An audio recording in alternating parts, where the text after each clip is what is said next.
આમોદ નગરપાલિકાના નવા ચૂંટાયેલા ભાજપના સભ્યોએ નગરપાલિકાના મુખ્ય અધિકારીને લિખિત રજૂઆત કરી ચોમાસા પહેલા નગરના સ્લમ વિસ્તારોમાં ગટર સફાઈ કામગીરી તેમજ પ્રી મોન્સૂન કામગીરી ઝડપથી પૂર્ણ કરવા તેમજ લાંબા સમયથી પેન્ડિંગમાં રહેલા નગરના વિકાસના કામો વહેલી તકે શરૂઆત કરવા માંગ કરી હતી।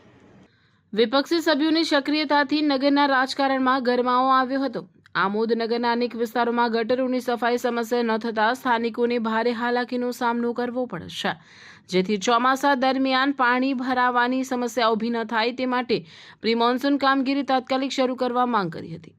આમોદ પાલિકાના વિપક્ષી સભ્યોએ પાલિકાના પ્રમુખ મહેન્દ્ર દેસાઈ તેમજ ઉપપ્રમુખ સાજિદ અલી રાણા સમક્ષ પણ મૌખિક રજૂઆત કરી હતી। આ બાબતે ઉપપ્રમુખ સાજિદ અલી રાણાએ જણાવ્યું હતું કે નગરમાં પ્રી મોન્સૂનની જરૂરી કામગીરી શરૂ કરી દેવામાં આવે છે અને ટીમ દ્વારા તબક્કાવાર રીતે તમામ વિસ્તારોમાં કામગીરી હાથ ધરવામાં આવશે। વધુમાં ઉપપ્રમુખે જણાવ્યું હતું કે વિકાસના પેન્ડિંગ કામોના દસ્તાવેજો અને પેપરનો અભ્યાસ કરી સંબંધિત કોન્ટ્રાક્ટરોને એસ્ટિમેટ મુજબ કામગીરી કરવા સૂચનાઓ આપવામાં આવી છે।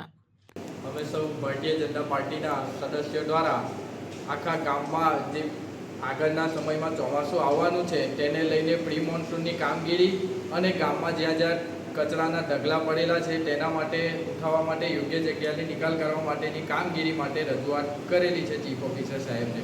ટૂંક સમયમાં આ કામગીરી પૂર્ણ થાય તેના માટે સાહેબને નમ્ર અપીલ કરેલી છે।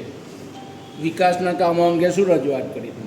વિકાસના કામો અંગે જે તે જૂના કામ પેન્ડિંગ છે તે કામ જલ્દીથી જલ્દી પૂરા કરવામાં આવે। ચોમાસા પહેલાં કામ પૂર્ણ થાય તો જનતાને એનો લાભ મળે એ બાબતે રજૂઆત કરેલી છે। તમે આમોદ શહેરના કયા વોર્ડના સદસ્યો છો? હું વોર્ડ નંબર 3 અને બીજા વોર્ડ નંબર 4ના સદસ્યો છે।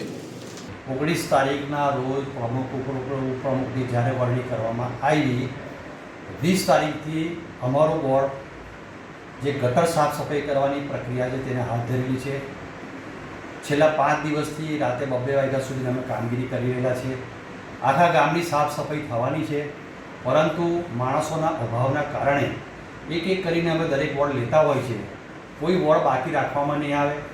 વિકાસના કામની જ્યાં સુધી વાત છે ત્યાં સુધીને ગયા ટર્મની અંદર જે વિકાસના કામોના વર્ક ઓર્ડર થયેલા છે, કેટલા બાકી છે, કેટલી પ્રક્રિયાઓ બાકી છે તેનો અભ્યાસ થઈ રહેલો છે। જે પડતર પ્રશ્નો છે તેનો નિકાલ કરવામાં આવશે। દરેક કોન્ટ્રાક્ટરને સૂચના આપવામાં આવેલી છે, દરેક કર્મચારીને સૂચના આપવામાં આવેલી છે। તમામ કામો ઝડપી બનશે એના માટે અમે કાર્યરત છીએ।